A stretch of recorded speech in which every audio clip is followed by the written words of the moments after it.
que vai ser cobrado na sua prova, do que já foi cobrado nas provas anteriores. E lembrando que é uma temática que é cobrada, gente. E nós temos pelo menos uma questão em cada prova para concurso em residência em enfermagem. Nós precisamos, então, garantir essa questão, que já vai ser um passo importante para a sua aprovação. Professor, eu estou desmotivada, porque quando eu lembro na prova, na quantidade de vagas, quando eu lembro na quantidade de conteúdos que eu preciso estudar, eu desanimo.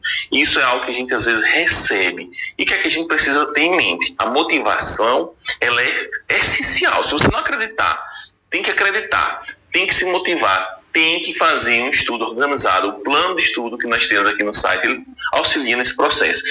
As metas e você definir prioridades diárias e semanais, que são metas mais fáceis de serem alcançadas. E ao final do seu planejamento, do seu processo, você terá uma preparação, um estudo, para que você alcance a sua tão sonhada aprovação. Então é isso, gente. Não pense lá na frente somente. Pense nas suas metas e se motive ao alcançar as metas que você está propondo para o dia e para a semana. É dessa forma que a gente vai conseguir a tão sonhada aprovação. Vamos lá, professor, sem perder tempo. Olha só, gente.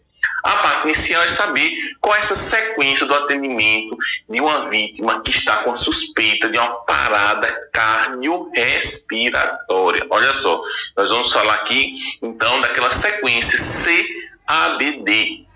Não é a sequência ABCD, ABCDE, que é mais para problemas do trauma. Nós temos uma aula sobre isso aqui no nosso curso completo. Aqui, em relação ao suporte básico de vida, a prioridade é o que, gente? É a circulação, são as compressões torácicas. E nós vamos aqui verificar qual é a sequência desse atendimento. Olha só, nós temos aqui, primeiro ponto, você chega em uma situação, precisa averiguar se sua segurança está tranquila, gente. Se você não vai sofrer um acidente, vai sofrer um choque elétrico, ou seja, tem que verificar vários pontos em relação à segurança do local. Isso é óbvio. Verificar se a pessoa está acordada, se a pessoa está desacordada, ou seja, a responsividade dessa pessoa. Então, ao chegar, isso é feito e a gente verifica que nas diretrizes de 2015 fala-se para se fazer várias ações simultaneamente, para não perdermos tempo. Isso é importante e foi frisado. Aqui nessa aula a gente nem está falando mais em relação a 2015, porque olha, gente, nós já estamos no final de 2017, então já tem um bom tempo, não são mais atualizações, na verdade já é algo que já está aplicado há um tempo na nossa prática clínica e nas provas de concurso. Então nós temos aqui que deve ser acionado o serviço médico de emergência no nosso Brasil, é o serviço móvel de atendimento de urgência e emergência, o SAMU. Olha só, gente, esse acionamento, gente, ele é prioritário nessas situações, mas você não pode perder tempo. Se tem mais de uma pessoa, enquanto uma vai fazer a abordagem, vai fazer os primeiros cuidados, a outra, que são pessoas da sociedade, nós precisamos capacitá-los, vai entrar em contato com o SAMU. E se a pessoa tiver um celular na mão, isso facilita mais ainda para que esteja próximo à vítima, a pessoa que teve uma suspeita de uma parada cardiorrespiratória, que está em uma situação que precisa de um cuidado imediato. Então, é fazer isso de forma simultânea ao atendimento, se possível. Principalmente se tiver mais de uma pessoa, isso facilita bastante. E nós vamos, isso aqui foi um reforço dado em 2015, avaliar a respiração. Olha só, se a pessoa respira, se ela está em gaspe, o que seria gaspe, professor? Olha, gente, nós sabemos que gaspe são aquelas respirações que são assíncronas, elas não têm efetividade nenhuma, não ocorre a troca gasosa, ou seja, a pessoa está com a parada respiratória de fato, e se ela também tem uma parada cardio, ou seja, se ela tem a parada respiratória, ela tem a parada cardio, que é a parada cardiorrespiratória que nós temos, e pode ser também apenas a respiratória, que se não for revertida rapidamente, vai gerar uma parada cardiorrespiratória. Então, antes falava assim, verificar respiração, aí depois verificar o pulso. Então, pode-se ver isso ao mesmo tempo, né? E isso é interessante, que deve ser feito em até 10 segundos, essa verificação, pulso carotídeo no adulto e a verificação dos movimentos respiratórios, verificação se essa pessoa está ou não respirando. Olha como é importante.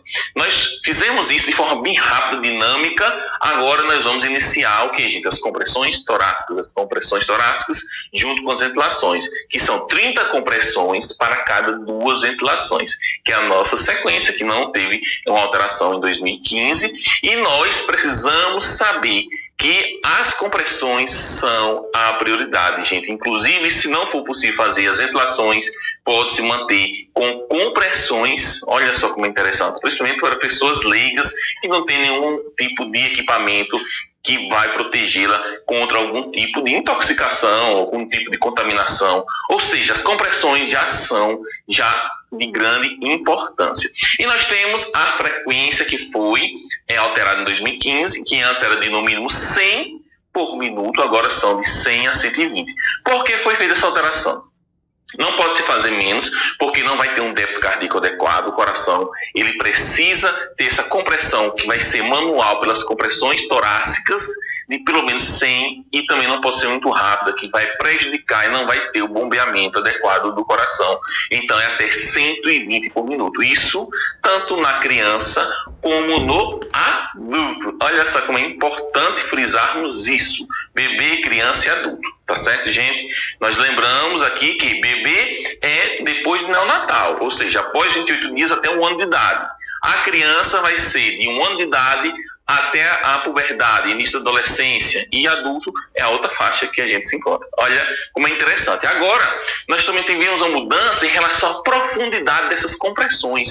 Não pode ser uma profundidade muito extensa, que vai provocar danos, inclusive traumatismo na região tanto das costelas como na região do externo, e nós observamos que deve ser então de no mínimo 5, que é a mesma coisa de 2 polegadas, e no máximo 6 centímetros, que é a mesma coisa de 2,4 polegadas. Olha como é interessante, temos que ter cuidado, porque isso aqui é no adulto. Olha só, na criança, no bebê, mantém-se aquela mesma regra, que é no mínimo 1/3 do diâmetro antero-posterior, ou seja, do diâmetro aqui do externo até a nossa parte dorsal, a nossa parte das costas. Esse diâmetro na criança vai ser de que forma, gente? Na criança vai ser cerca de 5 centímetros e no bebê vai ser cerca de 4 centímetros. Nós vamos ver isso e vamos deixar isso bem claro. Olha que essa profundidade, então, foi uma modificação de 2015 no adulto.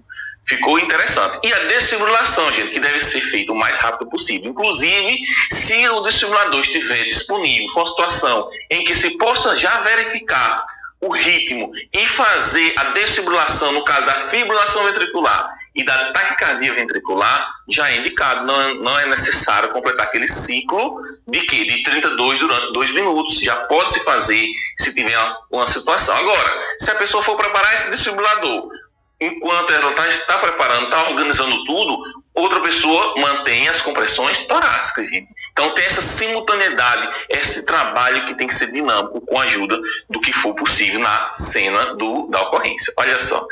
Nós temos então que isso que nós acabamos de falar é choque primeiro versus a RCP. Olha só. Em PCR de adultos que foi presenciada quando há um DEA, um desfibrilador externo automático, que geralmente no Brasil nós utilizamos com 200 joules, pode ser de 120, existem literaturas que trazem até 160, mas geralmente as literaturas trazem 120 a 200 joules, gente, que ele é um tipo que já é automatizado, ele mesmo vai fazer tudo, só a gente teclar em alguns botões. Nós observaremos o que, gente? Nós observaremos que se tiver essa ideia disponível rapidamente, já faz o que, gente? Já faz a desfibrilação. Então deve-se usar o desfibrilador o mais rapidamente possível, o mais rápido possível. Olha só como é interessante. Nós vamos falar da diferença dos desfibriladores. Nós temos aqui o DEA, que é o automático, que é de 120 a 200. Aqui no Brasil a gente utiliza, o SAMU está utilizando 200 joules, inclusive no manual do SAMU 2016 traz essa voltagem. E o manual, que é o monofásico, gente, aqui é o bifásico, esse DEA. O manual, que é o monofásico, ele é 360 joules, olha só, que é manuseado pelo médico. Então, ele é o manual. Então, nós temos, professor, para não me confundir, eu sei que nós vamos trabalhar isso aqui em seguida, mas para não ter confusão. Nós temos o bifásico, lembra, duas fases, bifásico, que é automático, que é o DEA, desfibrilador externo automático. Ele é na voltagem ou de 120 ou de 200, a depender do fabricante. No Brasil, o SAMU utiliza o que, gente? Utiliza o de 200 joules. Pronto. Simples de ser manuseado. E nós temos o manual, que ele tem uma voltagem na parada de que, gente? 360 joules. Olha só, e ele pode ser feita essa voltagem diferenciada. Então, manualmente ela é feita pelo profissional médico, e esse manual, gente, ele é considerado monofásico. Olha só, monofásico, 360 joules, que é o nosso desfibrilador externo manual. Olha como é interessante. E nós sabemos que a desfibrilação vai ser apenas nos ritmos de fibrilação ventricular, não é fibrilação qualquer uma, fibrilação arterial, por exemplo, não faz. Fibrilação ventricular e taquicardia ventricular sem pulso. Nós vamos trabalhar sobre isso. Então, teve o DEA, a gente já faz o quê? Presenciou aquela PCR, já se faz aquela abordagem. Por exemplo, um paciente que está decaindo, está numa unidade de suporte avançado do SAMU, do suporte básico, está decaindo, a pessoa presenciou ali a parada cardiorrespiratória, já pode de imediato, porque nos primeiros 3 minutos a chance é bem maior de uma pessoa que teve a fibrilação ventricular ou um ataque cardíaco ventricular, que são duas causas da parada que são indicadas à desfibrilação, de ter um retorno. Olha como é importante essa desfibrilação precoce. E nós verificamos aqui então, olha, que em adultos com PCR sem monitoramento ou quando não houver um DEA prontamente disponível, deve-se iniciar a RCP enquanto o desfibrilador é obtido e aplicado e tentada a desfibrilação indicada assim que o dispositivo estiver pronto para uso. Ou seja, não está ainda com a condição de fazer a desfibrilação, fazer as manobras de que, gente? 32 compressões cardíacas, compressões torácicas, 30 compressões para cada 2 ventilações. Quando o DEA estiver disponível ou o desfibrilador externo automático, fazer a desfibrilação, se o ritmo for chocado. Vamos lá, vamos chegar lá. Então, para ficar aqui bem claro, nós temos que o C, checar a responsividade, aqui também envolve a segurança do local, e também aqui já envolve, gente, o que? Chamar por ajuda. Verificar a respiração da vítima, chamar por ajuda, checar o pulso da vítima e as compressões, 30 compressões. Então, por isso que é a primeira sequência, C. A, abertura de vias aéreas. Então, fazer essa abertura das vias aéreas para verificar, por exemplo, se a pessoa está tendo uma queda de língua, se essa pessoa está apresentando alguma obstrução por um objeto que levou a uma parada respiratória e, consequentemente, vai levar ou levou a uma parada cardiorrespiratória. E nós observamos que essa abertura de vias aéreas é essencial, manter pérvia as vias aéreas. Muitas vezes, se a pessoa está inconsciente, coloca-se a cânula de Guedel, que é aquela cânula que vai colocar para não ter o que, gente? A pessoa que está inconsciente não ter a queda de língua e a língua obstruir a região do sistema respiratório, região de faringe, e ter uma parada respiratória. Observamos isso. E na letra B, boa ventilação, que são as 2 ventilações. E D, desfibrilação. Olha como ficou fácil. As compressões, professor, bem simples. Nós verificamos que no adulto, 32. Olha só, adultos 32, tendo um socorrista ou 2 socorristas. Agora, se for na criança e também no bebê, e nós tivermos 2 socorristas, vai ser 15 compressões para cada 2 ventilações. Porque criança, gente, quanto menor for ela tem uma necessidade maior de aporte de oxigênio. Por isso que tem essa sequência diferenciada. Se for um socorrista, 32. Olha só, gente. 32, um socorrista. E se forem 2 socorristas, nós teremos 15, 2. Bebê da mesma forma. 32, um socorrista. E 15, 2 socorristas.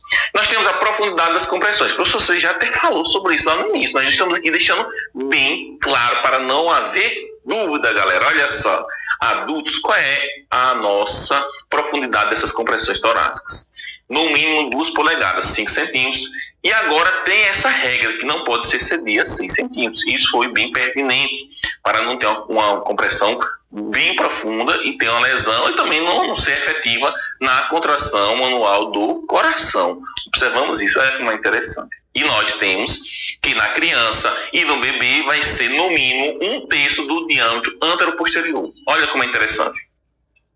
Nas crianças, gente, esse 1/3 é cerca de 2 polegadas, que é a mesma coisa de 5 centímetros. E nos bebês, esse no mínimo 1/3 do diâmetro anteroposterior, porque o bebê ele tem esse diâmetro anteroposterior do tórax menor, nós teremos o que, gente? cerca de 1,5 polegadas, que é a mesma coisa de 4 centímetros. O professor está ficando bem tranquilo aqui. Olha como é interessante, gente. Aqui nós temos o posicionamento, a pessoa vai ficar numa superfície rígida. Se tiver uma prancha, melhor ainda, para fazer essas compressões.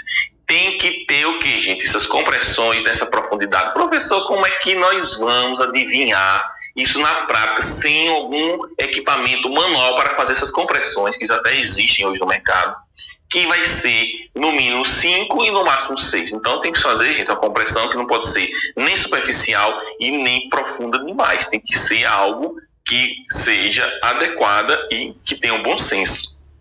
E nós vamos verificar que a mão, gente, vai ser colocada uma sobre a outra. Em relação à região hipotenar, ela vai ficar na metade inferior do externo. Olha só, metade inferior do externo. E a pessoa não pode se apoiar, ela tem que fazer e voltar. Não pode ter esse apoio, porque não vai ter uma compressão efetiva do coração. Nós observamos aqui agora na criança, olha só, isso daqui no bebê. Olha, nós podemos ter duas situações. Com um socorrista, você pode verificar que ele está com um ambu, que é um ambu bem pequeno, né? Essa bolsa máscara válvula, e está com os 2 dedos, gente, na região inferior, olha só, do mamilo, região mamilar, na região mamilar, nessa região inferior, no centro do tórax, fazendo essas compressões.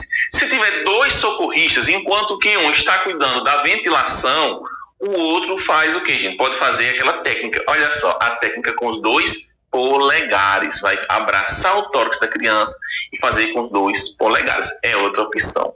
E nós temos ainda crianças que são o quê? Não é bebê, são crianças, se for uma criança menor, pode ser só com a mão, como vocês podem observar.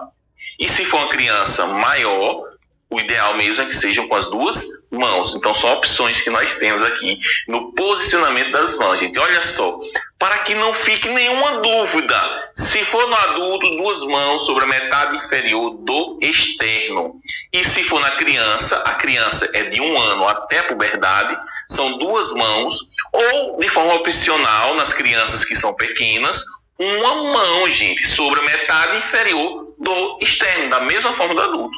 A diferença é que tem a opção de ser uma mão também. E nós temos nos bebês que são menores de 1 ano, aqui não inclui os neonatos, nós temos algumas regras diferentes para neonatos, mas em relação aqui às compressões, para o neonato vai ser a mesma coisa. Quando eu digo assim, que o bebê ele tem regras diferentes, gente, do neonato, é porque tem a questão de que? Tem a questão, por exemplo, lá das compressões no neonato, que é diferente. São 3 compressões para cada uma ventilação. Nós vamos falar sobre o neonato, pessoas recém-nascidas, os nossos recém-nascidos. Mas aqui também se inclui nesse rol, que bebês, então, menores de 1 ano, nós teremos o que, gente? Um socorrista, olha só, se tiver um socorrista, vai fazer o quê? Vai fazer os 2 dedos no centro do tórax, logo abaixo da linha mamilar, e com a outra mão fazendo a ventilação, como vocês observaram na figura anterior. Agora, se forem 2 socorristas, fica mais fácil. Podemos fazer a técnica dos 2 polegares no centro do tórax, logo abaixo da linha mamilar. Olha, gente, como é interessante. Algumas observações que nós já até falamos. Tem que esperar o retorno total do tórax após cada compressão. Não se apoiar sobre o tórax após a compressão, gente. Isso não pode. O limite de interrupções nas compressões torácicas a menos de 10 segundos tem que ser o limite.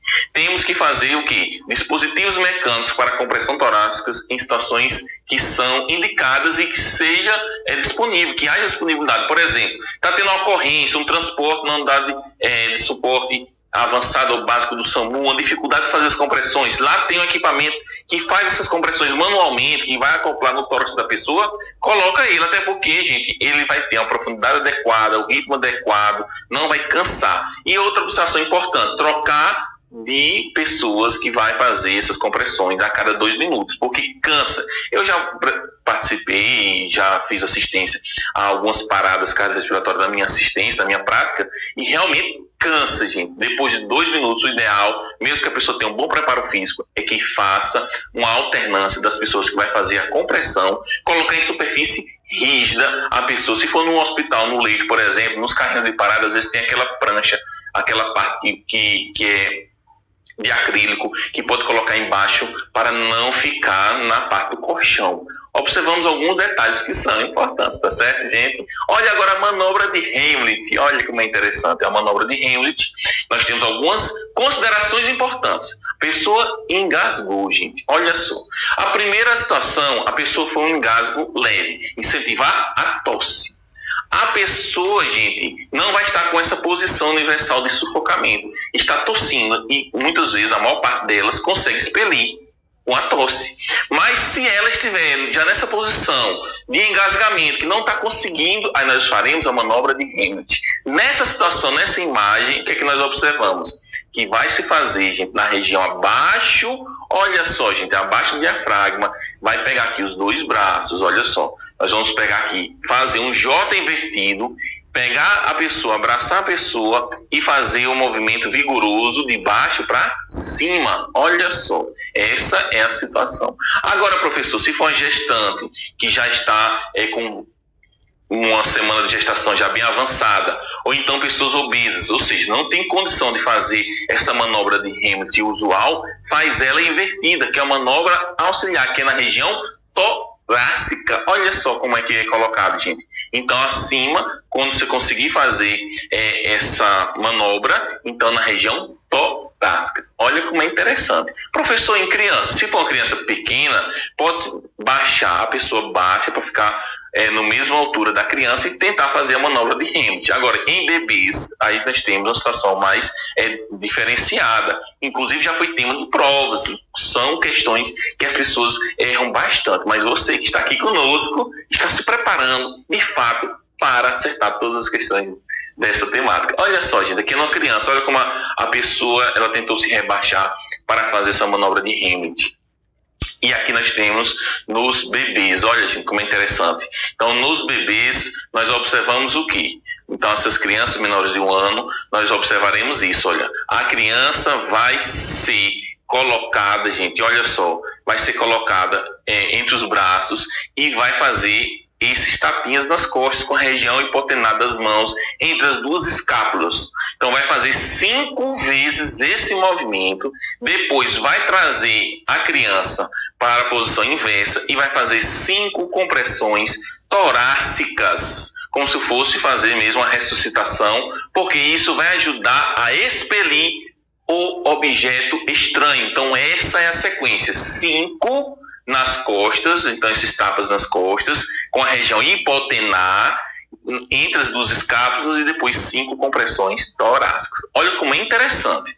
Agora, professor, se a pessoa ela está irresponsiva, ou seja, teve esse início e ela perdeu a consciência. Nesse caso, gente, não faz essas manobras que nós mostramos aqui, tanto lá no adulto, como na gestante, já na idade gestacional avançada, como no obeso, aqui na criança, no bebê. Aí deve ser feito o quê? As compressões cardíacas de uma ressuscitação cardiopulmonar, ou seja, como se fosse uma parada, gente, porque a pessoa ficou inconsciente. Olha como é interessante isso. Se for irresponsivo. Essas situações que nós estamos evidenciando aqui são o quê? São pacientes graves responsivos, porque ainda eles têm o nível de consciência. Olha como é interessante.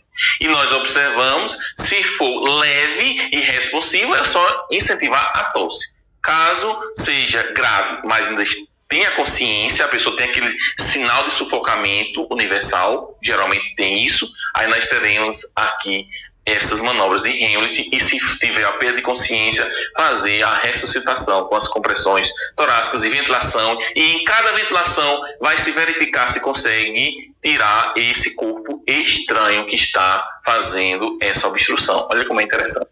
Seguindo aqui, gente, olha só.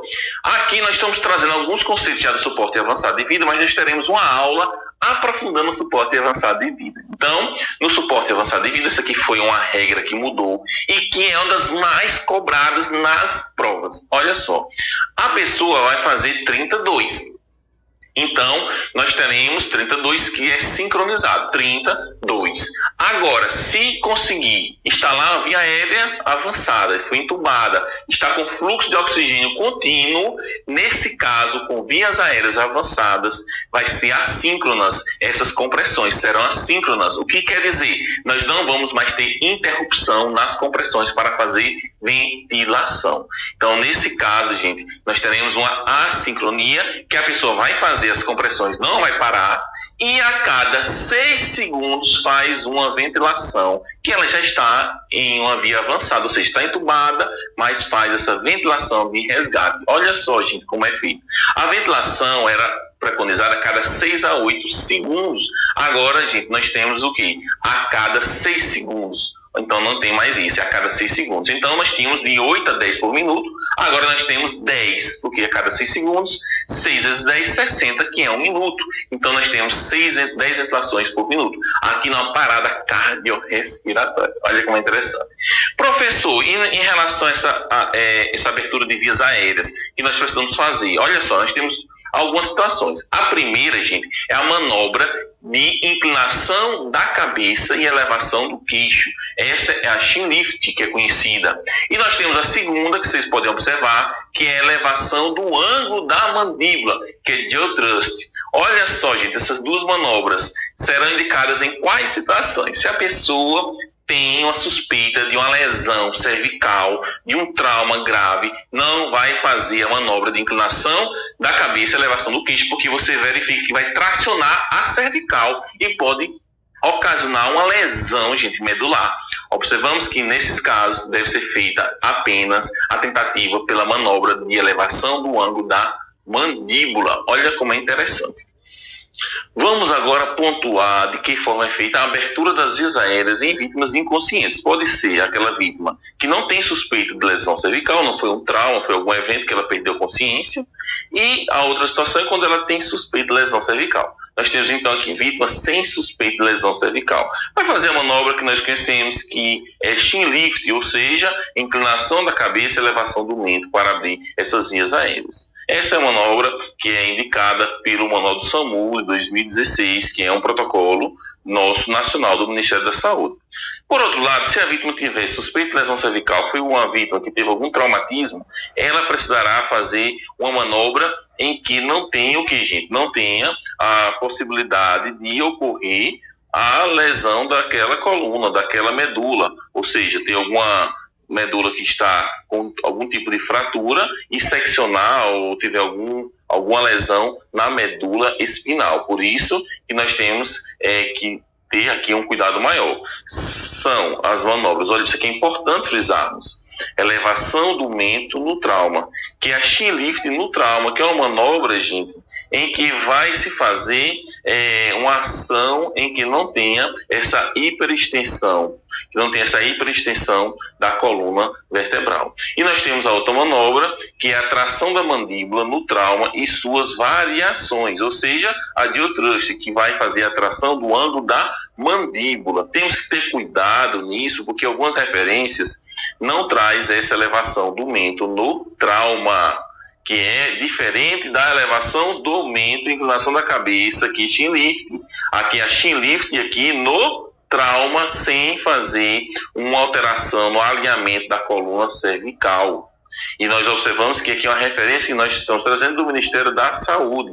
Professor, se a pessoa não tem suspeita de lesão cervical, eu também posso fazer a tração da mandíbula no trauma, que é a jaw thrust? Pode, mas o recomendado, o mais usual, mais fácil de se fazer é a inclinação da cabeça e elevação do mento, chin lift. Então, temos que ter atenção na hora da prova. Qual é a nossa dica aqui importante? Se tem suspeita de lesão cervical, obrigatoriamente vai fazer o quê? Jaw thrust, que é a tração da mandíbula aqui no trauma, que é o ângulo da mandíbula que é elevado, ou a chin lift no trauma. Isso aqui são as duas opções.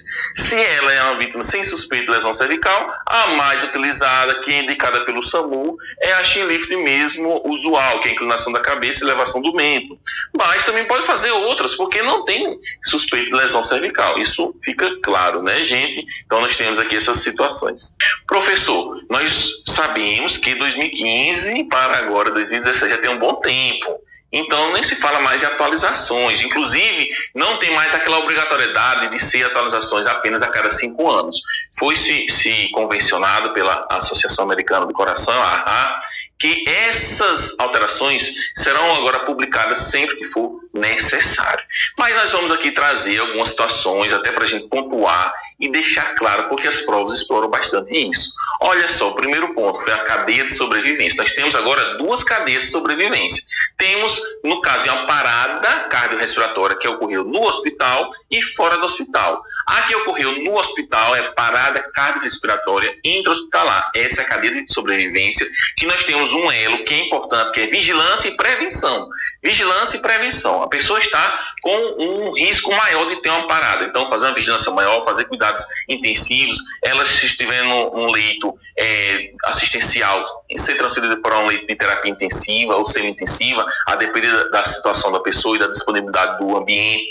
Ter um time de resposta rápida, que são equipes que são capacitadas no hospital, que têm já uma vivência maior, uma experiência maior em relação à parada cardiorrespiratória, para fazer um atendimento mais organizado, um atendimento melhor, porque tem experiência maior e conhecimento mais aprofundado naquela temática. Isso se for disponível na unidade hospitalar. E na parada respiratória extra-hospitalar, nós temos o que, gente? O acionamento do serviço do SAMU no Brasil, que é o serviço de atendimento móvel de urgência. Olha só, que lá nessa cadeia de sobrevivência fala serviço médico de emergência acionado. Então, esses elos, eles são peculiares. Parada cardiorrespiratória intra-hospitalar, vigilância e prevenção. Parada cardiorrespiratória extra-hospitalar, ativar serviço médico de emergência. Olha só, gente, como é interessante. E nós observamos aqui a frequência das compressões torácicas, que é quanto, gente? 100 a 120 por minuto, independentemente de ser criança ou adulto. E nós temos aqui, para que você tenha aqui uma visão sobre essa nossa cadeia de sobrevivência. A de cima, a intra-hospitalar. E você pode observar a vigilância e prevenção, reconhecimento e acionamento do serviço médico de emergência. Olha só, gente. Vai ser, apesar de ser intra-hospitalar, tem que ser acionado o time para fazer e as profissionais de saúde para fazer o cuidado. RCP, que tem que ser imediata e de alta qualidade, a rápida desfibrilação e o suporte avançado de vida e os cuidados pós-parada, pós-PCR. Agora, na extra-hospitalar, nós observamos o que aqui? O reconhecimento e acionamento do serviço médico de emergência. É acionado. Mas aqui nós temos também a RCP de alta qualidade, a desfibrilação rápida e tem aqui a vinda, fazer esse transporte, que é o que nós estamos falando, que não tem na parada intra-hospitalar, nessa cadeia de sobrevivência, que é o transporte pelo serviço médico, que é o Serviço Médico Básico e Avançado de Emergência, no nosso Brasil, SAMU, Unidade de Suporte Básico ou Unidade de Suporte Avançado. E também suporte avançado de vida e cuidados pós-parada cardiorrespiratória. Ficou bem claro, né, pessoal? Seguindo aqui, olha, a profundidade das compressões torácicas no adulto vai ser no mínimo 5 e no máximo 6 centímetros, como nós já havíamos falado. Nas crianças mantém-se, nos bebês também mantém da mesma forma. Vias aéreas superiores, agora a ventilação, quando for instalada a via aérea superior, teremos uma ventilação a cada 6 segundos, ou seja, 10 por minuto. E a administração do naloxona, olha só, gente, pessoa que faz uso, por exemplo, de opioide, de uma morfina, são pessoas que têm um risco de ter um problema, um desmaio, um problema, podendo levar até danos sérios para essa pessoa. Então, essas pessoas, gente, que fazem uso de naloxona, elas tendo um acompanhamento e pessoas que convivem com ela, que conhecem, pode ter o quê, gente? Pode ter essa administração, que é por transeuntes, por pessoas leigas, da naloxona como antídoto do opioide, exemplo de uma morfina em uma dose alta. E essa naloxona, ela vai ser administrada, então, na suspeita de emergências a opioides. Vai ser intramuscular ou o que, gente? Intranasal. Tem dessas duas formas, vai depender da disponibilidade. Na intranasal, nós temos ela com 2 miligramas e na olha só, na intranasal 2 miligramas e na intramuscular 0,4 miligramas e pode ser repetida, por exemplo, 4 minutos depois. Em média, pode ter essa repetição se a pessoa não tiver melhora do quadro. Olha como ficou interessante. Intranasal ou intramuscular? Intranasal 2 miligramas, intramuscular, gente, quantos miligramas? intramuscular 0,4 miligramas e pode ser repetida uma vez, em média 4 minutos depois, se a pessoa não tiver a melhora do quadro. E nós observamos aqui a vasopressina. Da mesma forma que a atropina foi removida do algoritmo de 2010, a vasopressina, como o vasopressor foi removida, ela substituía a epinefrina. Vasopressor faz o quê, professor? Nós sabemos que vai fazer a vasopressão, ou seja, aumentar a pressão do vaso com a vasoconstricção e tentar elevar a pressão arterial, gente, e manter o débito cardíaco funcionando. Observamos então que a vasopressina ela foi removida do algoritmo. Circulação extracorpórea, gente. É uma situação bem difícil de ocorrer em centros avançados, em que haja uma causa de uma PCR que tem uma sobrevida se for agir, e ela vai ser o quê? Em caso de PCR conhecida em ambientes específicos, nós teremos equipamentos, terá uma equipe de perfusão, perfusionistas, que farão, gente, a substituição do coração, da circulação e do pulmão, de forma momentânea até resolver o problema que ocorreu naquela situação. Então, é algo que é bem fora da realidade de maior parte das instituições de saúde do nosso Brasil, infelizmente. Então, nós temos aqui o custo altíssimo. Controle direcionado de temperatura. Olha só, gente, esse controle direcionado de temperatura é nas primeiras 24 horas, de 32 a 36 graus. A pessoa que retornou de uma parada, ou seja, que teve o retorno da circulação de forma espontânea. Olha só, gente, a pessoa, na pós-parada, tem que manter a temperatura entre 32 e 36, que é o controle direcionado de temperatura. Teve uma mudança, então precisamos saber esse número. Na criança, nós vamos verificar em pediatria, que é um pouco diferente. Então, aqui nós temos em comatosos, olha só, a pessoa está em coma, teve um retorno dessa circulação espontânea. Então, pessoas que retornaram em coma, vai ter esse controle com pelo menos 24 horas da temperatura, vai ser por meio, por exemplo, de medicações, por meio de alguns agentes que vai ser colocado para que ela baixe essa temperatura corporal. Então, líquidos que vai ser intravasculares, que serão resfriados, serão administrados desse paciente, entre outras situações que são prescritas pelo médico. Observamos então, gente, que se a pessoa, olha só, ela tiver um risco de febre, ela não pode ter febre depois dessas 24 horas. Então, tem que se fazer um controle de pelo menos 72 horas depois das 24 horas para que ela não tenha febre. Para quê, gente? Febre aumenta o metabolismo, aumenta o gasto energético e dificulta a recuperação da pessoa que está em coma após parada cardiorrespiratória. E nós temos aqui ainda os dispositivos mecânicos para compressões torácicas, como nós falamos, um exemplo, claro, a pessoa está no trânsito, numa unidade de suporte básico, unidade de suporte avançado do SAMU, tem um equipamento, vai instalar aquele equipamento porque não está sendo lá possível fazer as compressões torácicas, está correndo risco a equipe, está sendo inadequado o posicionamento, tem essa indicação que não é tão também difundido na rotina, até porque as compressões mesmo manuais são as mais recomendadas, gente. Isso aqui são situações especiais, específicas. E nós temos o seguinte, tá com 20 minutos fazendo essa ressuscitação, não teve ainda um êxito, fez várias manobras, fez RCP, desfibrilou, continuou RCP, desfibrilou novamente, fez epinefrina, por exemplo, no adulto, 1 miligrama, e continuou RCP, não voltou, chocou de novo, aí faz almidorona, aí continua RCP, não volta, fez outra dose de adrenalina 1 miligrama, aí não voltou, aí faz outra de amidorona, enfim, faz todo aquele ciclo que nós teremos uma aula aqui sobre esse guideline, que é importantíssima, para que você compreenda exatamente qual é a sequência adequada.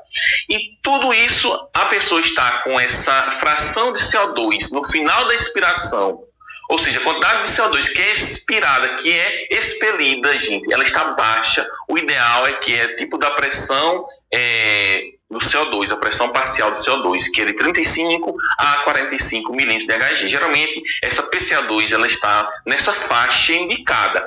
Agora, se essa PCA2 está muito baixa, gente, abaixo de 10 miligramas, ou desculpe, 10 milímetros de Hg, olha só, após 20 minutos já é um indicativo forte que a pessoa teve o que, gente? Teve um óbito. Mas isso por si só não é um fator para parar e cessar a RCP. Então tem que ter outra situação, tem que se avaliar cada caso individualmente. Mas após 20 minutos de RCP, tem uma baixa probabilidade da pessoa ser ressuscitada se tiver com essa ETCO2 é com 10 ou menos milímetros de Hg. Olha como é interessante. Vamos seguindo aqui e nós vamos aqui verificar o que fazer e o que não fazer no suporte básico de vida para obter um RCP de alta qualidade para adultos. Nós observamos que os socorristas devem realizar compressões torácicas a uma frequência de 100 a 120 por minuto. Olha como é interessante. As compressões têm que ser na profundidade de pelo menos 2 polegadas, 5 centímetros, mas não pode ser acima de 6 centímetros. Permitir o retorno total do tórax após cada compressão. Nós falamos sobre isso. Minimizar as interrupções nas compressões, gente. Olha como é importante. Tem que ser interrupções realmente necessárias, no máximo de 10 segundos. Ventilar adequadamente 2 respirações após 30 compressões. Olha só, cada respiração administrada em 1 segundo, provocando elevação do tórax. Tem que verificar no ambu, nessa bolsa máscara válvula, se ao fazer essa ventilação, se tem uma elevação do tórax, porque isso vai evidenciar que isso chegou aos pulmões, gente. Olha como é importante. O que é que o socorrista não deve fazer? Comprimir a uma frequência inferior a 100 ou superior a 120 por minuto. Comprimir a uma profundidade inferior a 2 polegadas, que é 5 centímetros, ou superior a 2,4 polegadas, que é 6 centímetros. Apoiar-se sobre o tórax entre as compressões. Interromper as compressões por mais de 10 segundos. E aplicar ventilação excessiva, ou seja, uma quantidade excessiva de respirações ou respirações com força excessiva.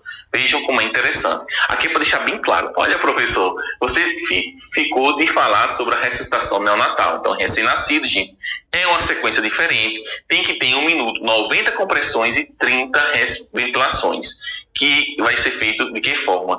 3 compressões torácicas para cada ventilação. Agora, professor, isso porque a criança geralmente tem uma parada cardiorrespiratória devido à hipóxia, devido à falta de oxigênio. Mas no recém-nascido, isso no recém-nascido nós estamos falando.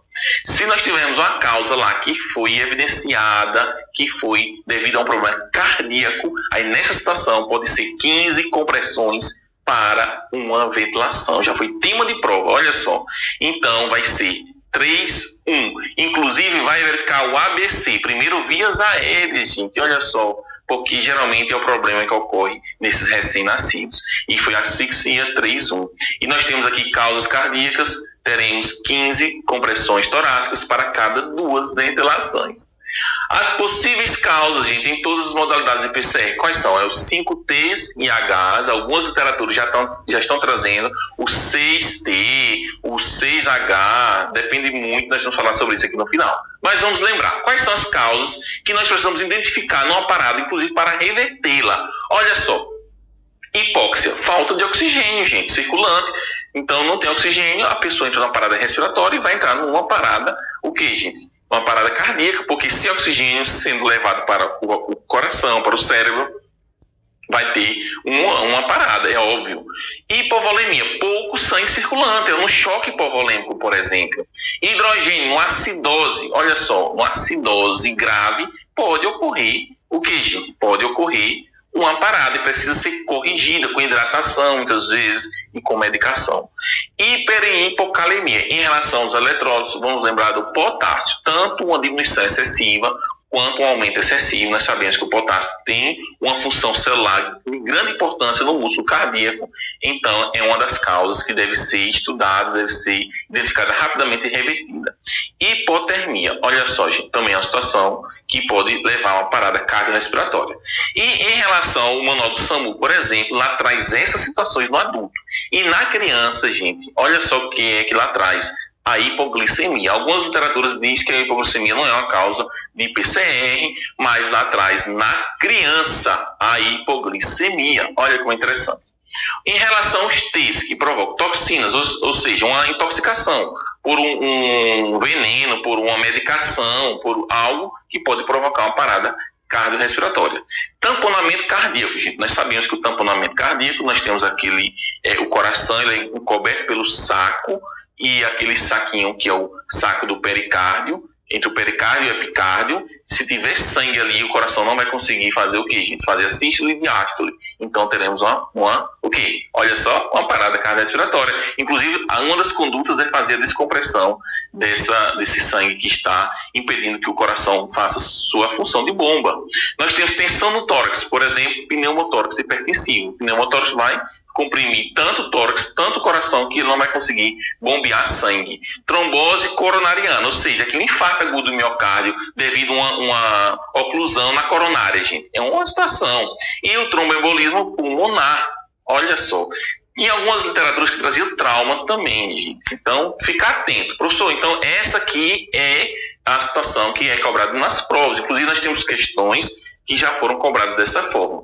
E eu vou ficar com a pulga atrás da orelha se cair hipoglicemia, por exemplo, em criança, porque está lá no manual do SAMU, se cair trauma também. Sempre eu vou dar preferência para o quê? Para o que está aqui no seu slide. Essa aqui é a regra geral. E ficar atento, porque infelizmente tem variações. Nós temos as diretrizes da Associação Americana do Coração, nós temos as diretrizes do SAMU, nós temos livros, nós temos várias fontes que as bancas às vezes cobram, então ficar atento. Inclusive algumas bancas cobram a edição de um livro que já atualizou e já tem alteração.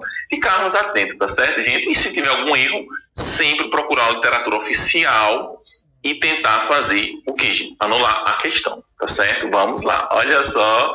Finalizamos aqui essa parte inicial. Inclusive já fizemos uma introdução sobre algumas coisas do suporte avançado de vida. Olha como foi interessante, é uma aula bem densa. Nós fizemos aqui um debate, nós trouxemos informações e você ainda tem a aula em PDF para fazer o acompanhamento. Você terá ainda o que, gente? Olha só as questões. E eu faço um convite a você. Assistiu essa aula, assistiu a aula do suporte avançado de vida, resolve as questões antes de assistir os nossos comentários.